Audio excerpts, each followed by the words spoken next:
Senatore Bagnai.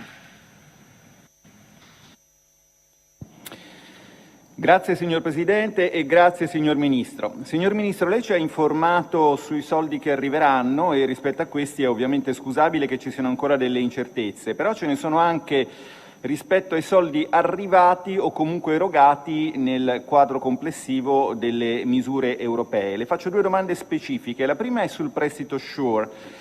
La decisione di esecuzione UE 2020-1349, dopo aver verificato che l'Italia soddisfa le condizioni di cui all'articolo 3 del regolamento SURE, dispone l'erogazione in massimo 10 tranche di un prestito di importo massimo di 27 miliardi, fornendo una dettagliata lista tassativa, fra l'altro, degli impieghi cui questi soldi possono essere destinati. La Commissione ha erogato il 27 ottobre la prima tranche di 10 miliardi, ma restano da conoscere le condizioni alle quali questo prestito è stato erogato, in particolare il tasso di interesse, gli oneri di gestione, l'eventuale seniority dei titoli, la durata del prestito. Alla specifica richiesta di un giornalista italiano, gli uffici della Commissione hanno opposto le condizioni restrittive previste dal regolamento 1049 del 2001. All'ulteriore richiesta di un europarlamentare, un capo unità della Commissione ha risposto che la desecretazione del documento richiederà tempi supplementari in quanto il documento richiesto proviene dalle autorità italiane che è necessario consultare. Considerando che la convenienza dei prestiti europei è stata a lungo sbandierata come argomento propagandistico, ci chiediamo per quale motivo le condizioni dei prestiti SURE non vengano rese note, forse perché non sono vantaggiose? Le chiediamo quindi di renderle note al Parlamento senza costringere questo Parlamento a un passaggio inutile e time consuming, come direbbe lei, tramite gli uffici della Commissione. Secondo punto, il temporary framework. Considerato che la gran parte degli aiuti stanziati dal Governo a favore delle imprese a partire dal Curitalia sono stati autorizzati dalla Commissione in base al temporary framework nei limiti del tetto di 800.000 euro per undertaking, tradotto in italiano come impresa, ricordiamo che nella legislazione europea sulla concorrenza la nozione di undertaking si riferisce non alla singola impresa ma alla impresa comunità economica e quindi anche potenzialmente come gruppo, come confermato espressamente alle regioni italiane da un capo unità di DG Comp in una lettera del 25 novembre 2020. A differenza dell'Italia, non risulta che Francia e Germania mantengano un registro nazionale aiuti, per cui è tecnicamente impossibile per le imprese italiane coinvolte in gruppi multinazionali accertare se abbiano superato o meno il plafond. Chiedo quindi perché non si sono richiesti aiuti con la giustificazione dell'articolo 107 paragrafo 2 lettera B, calamità naturali, come ha fatto la Danimarca già a marzo, anziché con l'articolo 107 paragrafo 3 lettera B, grave turbamento dell'economia. Come intende questo Ministero affrontare il problema già prospettato dalle organizzazioni datoriali del probabile superamento del tetto con connessa esigenza da parte delle imprese di restituire gli aiuti a causa delle molteplici misure che fanno capo al plafond? A questo proposito non ci è sfuggito, e chiudo, il comma 1 dell'articolo 107 della legge di bilancio che emenda il decreto rilancio specificando che non verranno presi in considerazione per lo sforamento gli aiuti restituiti entro la fine di giugno 2021. Quindi è chiaro che la vostra consapevolezza dell'esistenza di questo problema è piena e vi chiediamo se avete altre azioni da mettere in campo o, come oggi si dice, mettere a terra, a parte costringere le imprese a restituire i soldi che hanno avuto. Grazie signor Ministro. Allora, prendo i dati precisi per rispondere al senatore Bagnai, che ha fatto delle domande precise e quindi gli darò delle risposte precise. Allora, la prima tranche di 10 miliardi di prestito SURE ha una durata di 10 anni, la seconda di 7 miliardi di 20 anni, il tasso della prima è di meno 0,238, che è molto conveniente, è assai inferiore a quello sui titoli italiani, e quello della tranche a 20 anni è di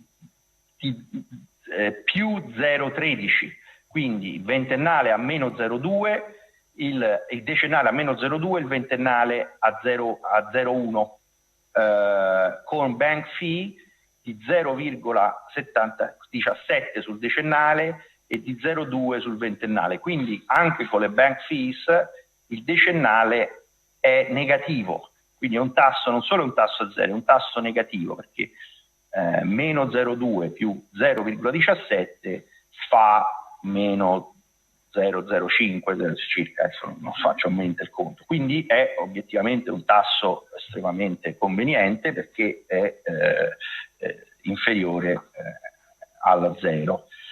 Il Lender Cost Recovery Fees, 176.000 euro su 10 anni, 144. Le sto dando informazioni che non erano pubbliche, ma che io non ho alcun problema a dare, perché sono positive, cioè mostrano come sono un prestito molto vantaggioso. Non ci sono alcune condizionalità per questi prestiti, nel senso che sono prestiti che sono stati riconosciute meritevoli di essere sostenute da questi prestiti le azioni intraprese dal governo italiano, cioè le misure dei vari decreti, quindi sono finanziate queste azioni. Naturalmente si tratta di prestiti, non di cartolini a fondo perduto, quindi anche in questo caso, come nella nota questione in MES, il vantaggio per l'Italia è il risparmio in interessi.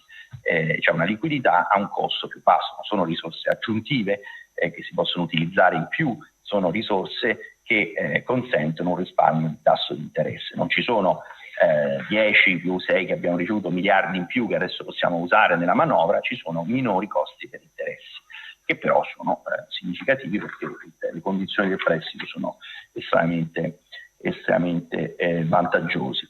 E quindi anche il tema, di cui già ho parlato in Parlamento, della seniority di questi prestiti non ha alcun rilievo dal punto di vista della stabilità finanziaria, ed è quindi una norma standard che non minimamente fa venir meno la estrema convenienza di questi prestiti, che infatti sono stati richiesti dall'Italia e da numerosi altri paesi europei.